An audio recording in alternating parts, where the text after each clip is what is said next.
from St Albans on 92.6 FM and online around the world. You are listening to the Radio Verulam Local Football Show. Right, we've got another fantastic Saints Rewind. If you remember listening in a few months ago, actually, I think it might have been, our first ever Saints Rewind with David Tavener was with Kevin Mudd, and we went back to the 1992-93 season.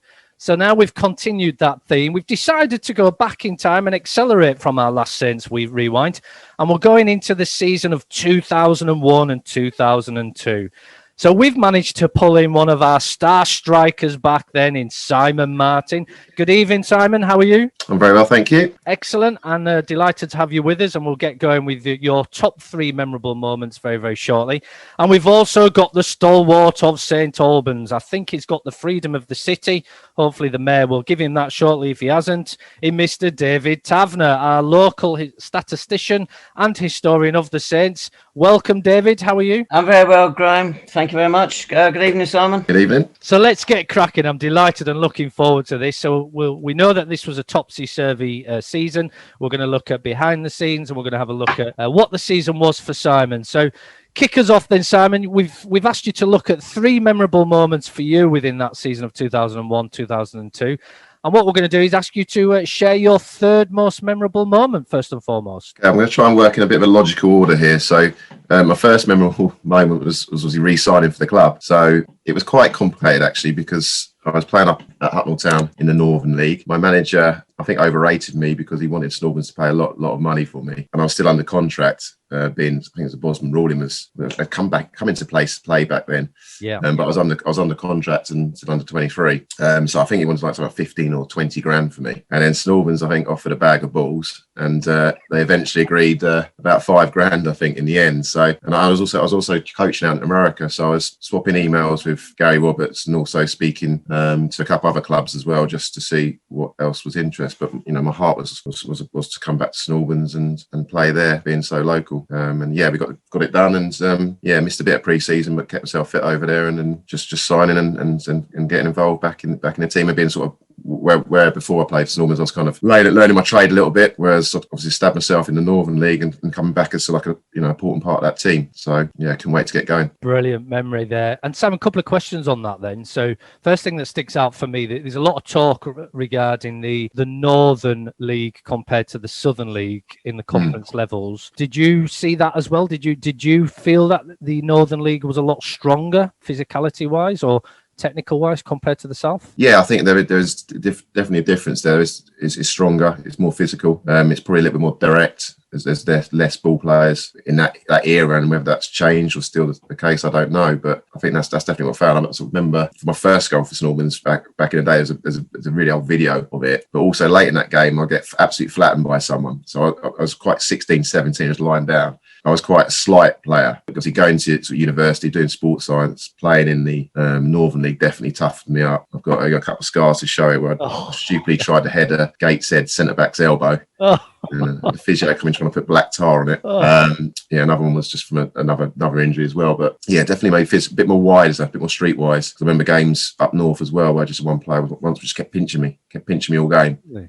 And I was like, I wanted to whack him, but tried to keep my cool and try to get away from him as quick as possible. That was just normal for me up north. I thought that was the game of football. I didn't realise till I came down south that it's not acceptable down in the south, is it? Yeah, and I think I had a few comments about being a southerner as well up there, but shrugged them off as much as I could. But I really enjoyed it. It was brilliant getting around. Obviously, you go further afield in your journey, especially where we were based. So I remember we had trips to sort of Gretna Green and Barrow in the middle of nowhere. But yeah, my dad doesn't really enjoy coming to watch me much for some of the games up there because he remembers there's been so cold and wet and the ball being in the air most of the time.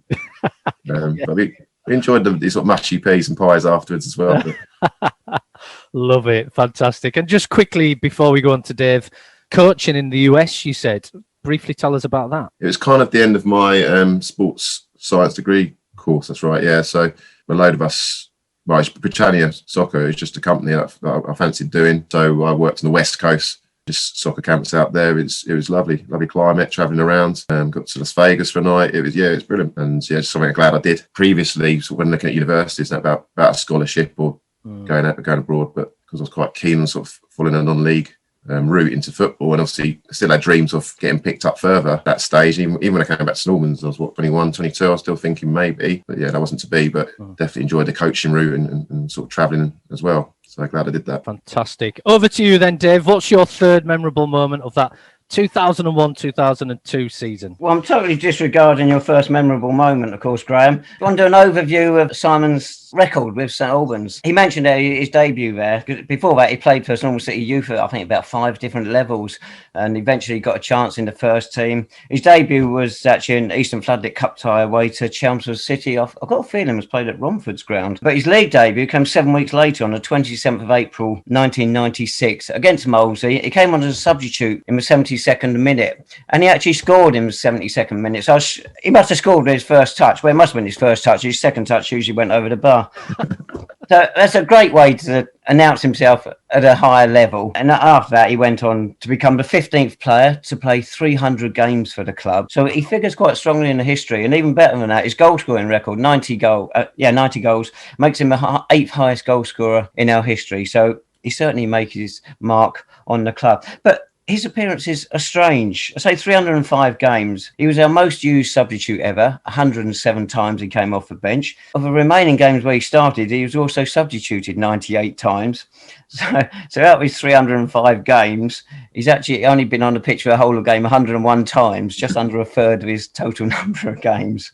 Sorry. Wow. In fact, most stats don't add up. There'd be one game difference there. It's because one game he came on as a sub and got subbed later on. We'll put it down to injury, shall we, Simon? You weren't taken off for any other reason. Oh, yeah, no, I remember that one actually, and I didn't play well. I came on really early, and I think I was a little bit nervous for whatever reason. But yeah, I was trying too hard, and situation later on they took me off. So sub for that. Yeah. But I reckon you've had 5 spells with a club, which is another sort of record, and an unusual record, of course. The season we're looking at, 2001-2002, 47 games, 25 goals, which is a good return after you come back from Hucknall Town. £5,000 fee was set by the FA. I'll come on to that later with another topic of mine. And you ended the season 47 games, 25 goals. Rob Smith was the next highest goal scorer, just 9 goals. You were way out in front. Yeah, incredible. Glad I, Rob. Incredible, Simon. And when I was looking at your numbers, Dave says 90, but I think it's a bit dubious. I think it's could be 91, right? But we'll park that for. I think even 92 maybe. Oh, that's 92. Here we go.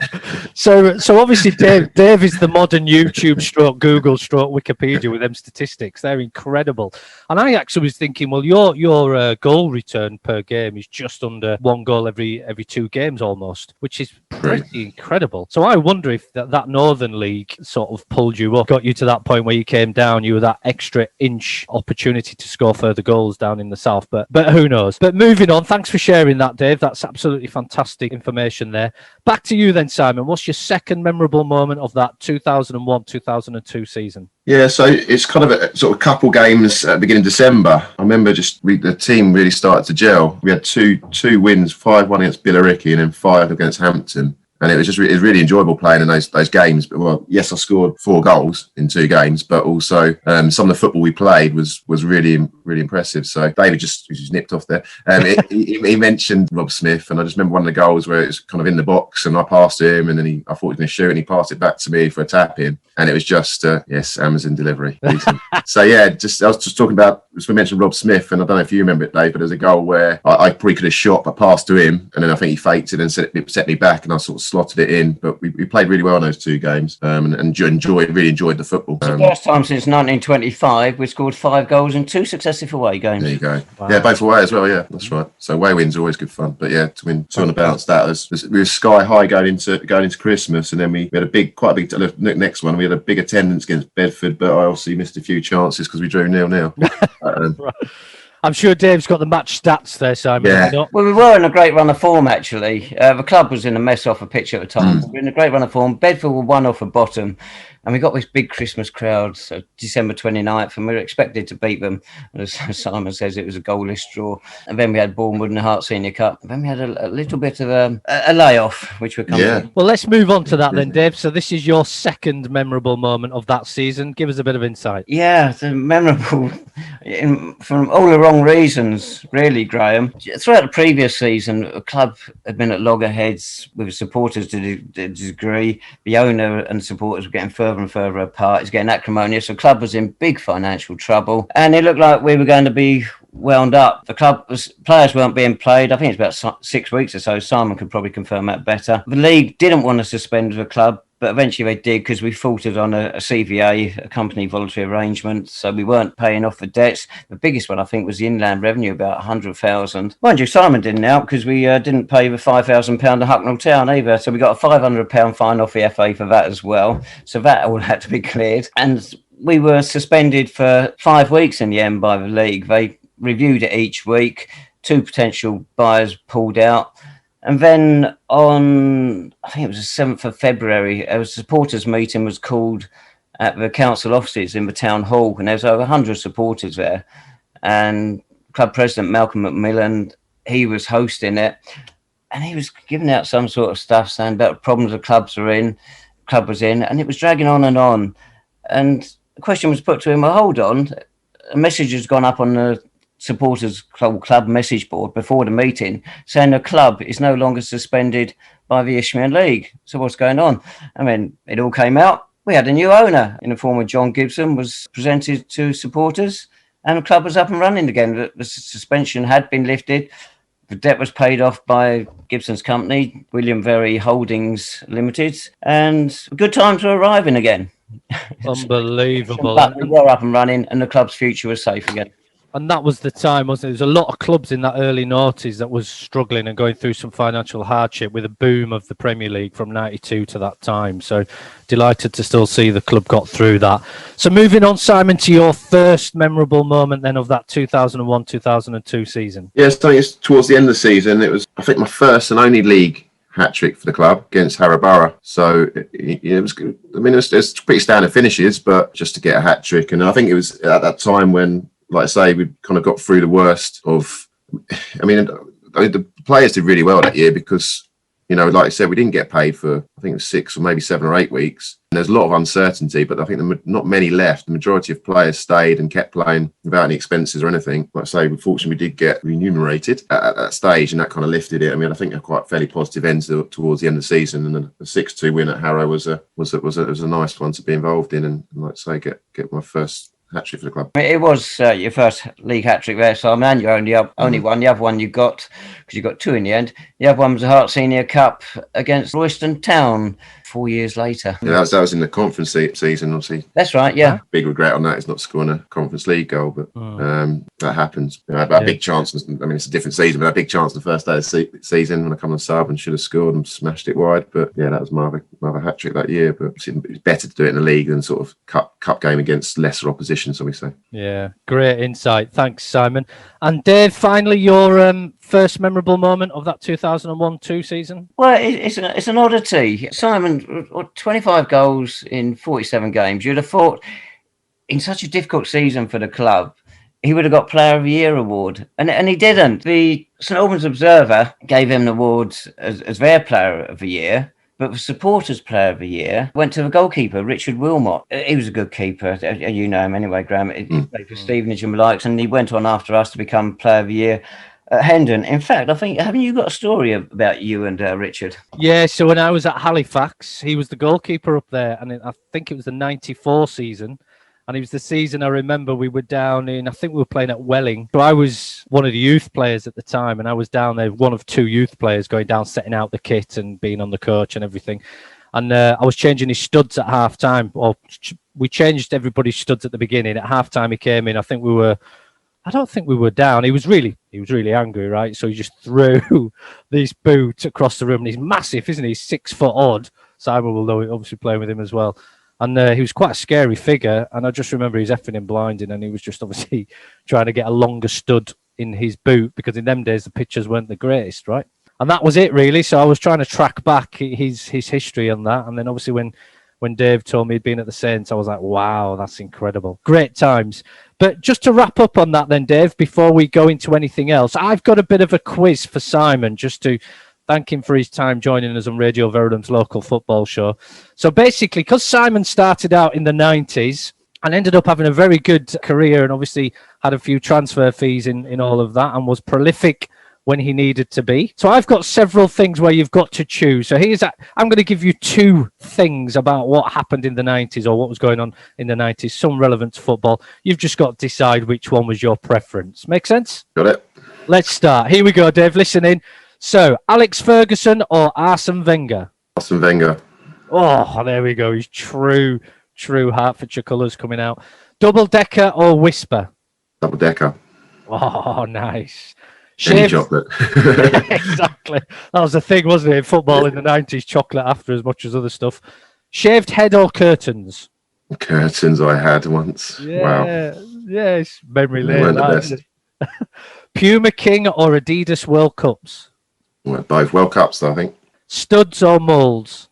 Moulds. Yeah. Lager or Alco Pops? Lager. Alta Vista or Yahoo? Ooh. Yahoo. Oh, interesting. And finally, newspaper or teletext? Newspaper. Yeah, fascinating, isn't it, off the time? So Alta Vista, interestingly, was the search engine, 1996. And then Yahoo came, so Google weren't anywhere near at that point. So it's interesting, isn't it? And teletext, I don't know about you, but what did you used to use, Dave? But I used to use teletext to check all my results. Same for you, or did you get the evening newspaper on a Saturday to check all results? Oh, that would have been nice. We used to have Evening Echo back in the day. Unfortunately, that went, early 80s, 81, I think. But that used to be good. And you remember the Pinkins and before that as well. Yeah. Terrific stuff. I think it was probably teletext. Teletext, there we go. So a bit of an insight. Simon, I didn't have you down as a curtains person, but it was just that moment in the 90s, wasn't it? The curtains had to come out. Yeah, it happened, yeah. It happened. My hair was too thick for that. It was terrible. Bad photos out there. Brilliant. Yeah, I got rid of mine, so that's that works. So just to wrap up there, final thoughts for the Saints fans, Simon. How do you think the season's progressed for them? No, it's done so well. It's just obviously so disappointing that it hasn't been able to come to a big climax. So hopefully it's one of those ones where, you know, if you look back at the season we're talking about, we had that disappointment. It's kind of similar in terms of can they keep the players together, have a good pre-season and push on for next year, which, you know, I think should be returning back to normal for that. So, yeah, be looking out for results, definitely. And hopefully they can have a really good start to the season and crack on from there, because people, you know, can't wait to go and watch again, be able to go and watch some sport live rather than on the TV. Fantastic. And we'd love to have you back doing some live commentary with us on Radio Verulam as well. So hopefully you'll join us on that one again. So thanks for your time this evening, Simon. That's really, really appreciated. And Dave, final thoughts from your side? You've got to say the club performed on the pitch above expectations. Very difficult to beat. Kept a lot of clean sheets. Really good defensively. Whether they would have gone the whole distance or not, we don't know. We seem to be faltering just as the close came. But it's such a stop-start season for all clubs. We generally kept our momentum going, which was good. You certainly got the basis for something good next season. There's a long way to go because we're in March now. It's probably 5 months away before we start our next season. A lot's going to happen and a lot of uncertainty around the league. But Ian Anderson certainly got a good basis there for something good again. Brilliant. As always, Dave, thank you for your time, and we look forward to catching up again soon. And all the best, and thanks for your time. Thanks, Graham. Cheers, Simon. Thanks, Dave. Cheers, Graham. The news, the views, covering your teams. This is the Radio Verulam local football show from St Albans on 92.6 FM.